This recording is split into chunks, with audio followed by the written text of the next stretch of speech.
everyone, this is Deja, and this is my story on how I found out that I have breast cancer at 29 years old.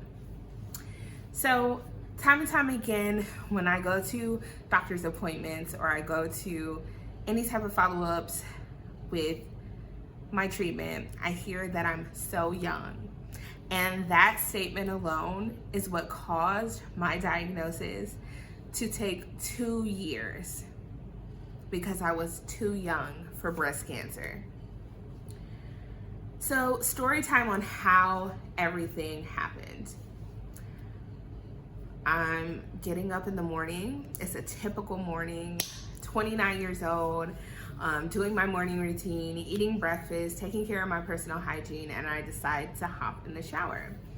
Upon getting in the shower, getting out of the shower, as you dry off, you tend to inspect your body, at least I do, and look at anything that might be changing, and I happened upon a scratch. And it was the teeniest, tiniest scratch. And when I say small, I mean like when a newborn baby scratches themselves on their nose, like that small, the dot of an eye small scratch on my areola. And I thought to myself, that's different. I've never seen that before, never had that before, never experienced that before. I'm gonna keep an eye on it. And I went about my day. Fast forward 3 months, and that same scab was now about 3 times its size.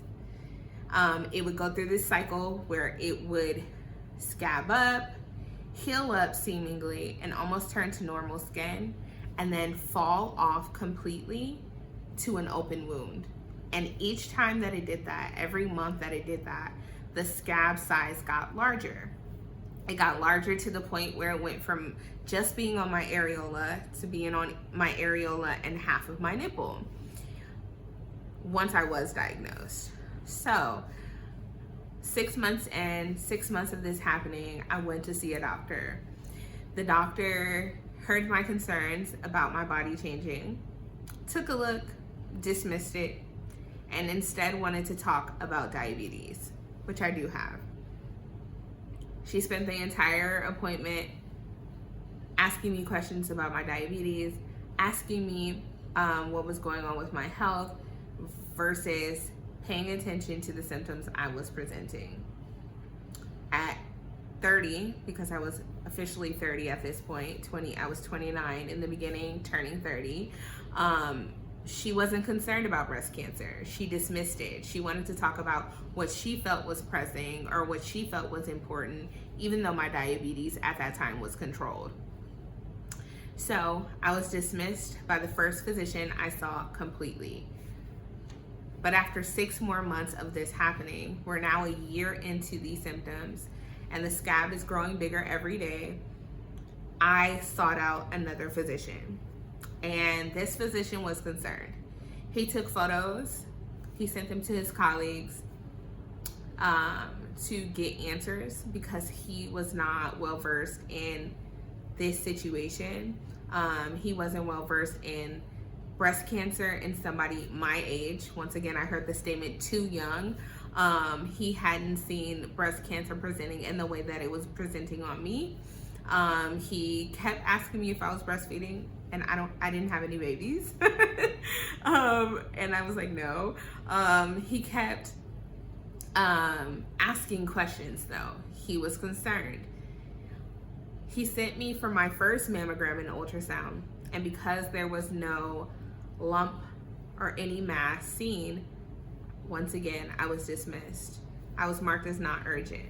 He then scheduled me for a referral to dermatology, and because I wasn't urgent, I couldn't get an appointment for 9 months.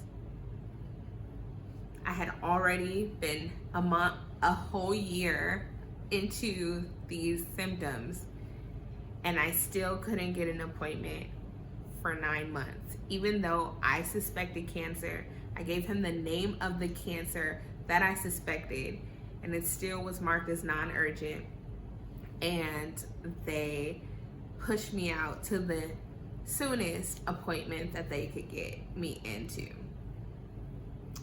So I went about daily life with this wound continuing to grow, with this scab continuing to grow, and me knowing deep down in my gut that I had breast cancer.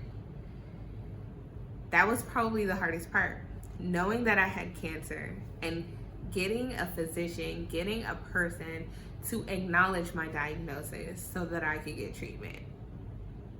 But once again, I was labeled too young. I had other health issues. It wasn't a focal point. They dismissed me again. And so, going through some life transitions, I ended up in that 9-month waiting period for my referral to dermatology, moving to another state. When I moved to the next state, it took a second for me to transfer my health insurance over to the state that I was. And so I waited. I waited a little bit. The holidays were around. I knew for a fact that it was cancer, and I did not want that hanging over the holidays that year. So I waited. I waited a few months. I got to my new location in September.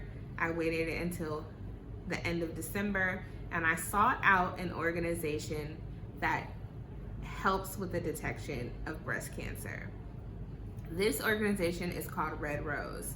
And I went through Red Rose and I found a breast surgeon who did a punch biopsy on me. And within a week, I had a diagnosis of stage 1C, Paget's disease of the nipple, a type of breast cancer, a very rare type of breast cancer that only affects 4% of breast cancer patients. So here I am at this point, 32 years old, going on 33 years old. I had answers. I had a diagnosis that I knew all along was a fact. I knew I had breast cancer, and I had to fight. I had to go through multiple scans. I had to go through multiple providers. I had to advocate for myself. I had to call different organizations. And because I didn't fit a criteria or I was too young, I was dismissed. But I fought and I advocated for my health. So here I am in 2025, 2 years after my breast cancer surgery and a year after 16 rounds of chemo, cancer free. And I wanted to share my story because I think so often people are labeled as something and they're dismissed. Too young or having other chronic illnesses are not excuses to dismiss people's health concerns. I know that I had to fight because of my age. I had to fight because of who I am as a person, as a Black woman. I had to advocate for my health. And I wanted to just share my story because I want everybody to know, if you have concerns about your health, don't let anyone label you as too young. Don't let anybody label you as being dramatic or having unfounded concerns. Advocate for your health. And if you can't find an organization or a provider to listen, keep searching. Even if you have to go out of state, even if you have to go to out of network, even if you have to lean on resources that are low to no cost, advocate for your health. So that's my story on how I was diagnosed with breast cancer and how I had to fight for that diagnosis since the age of 29 years old. Thanks again for watching.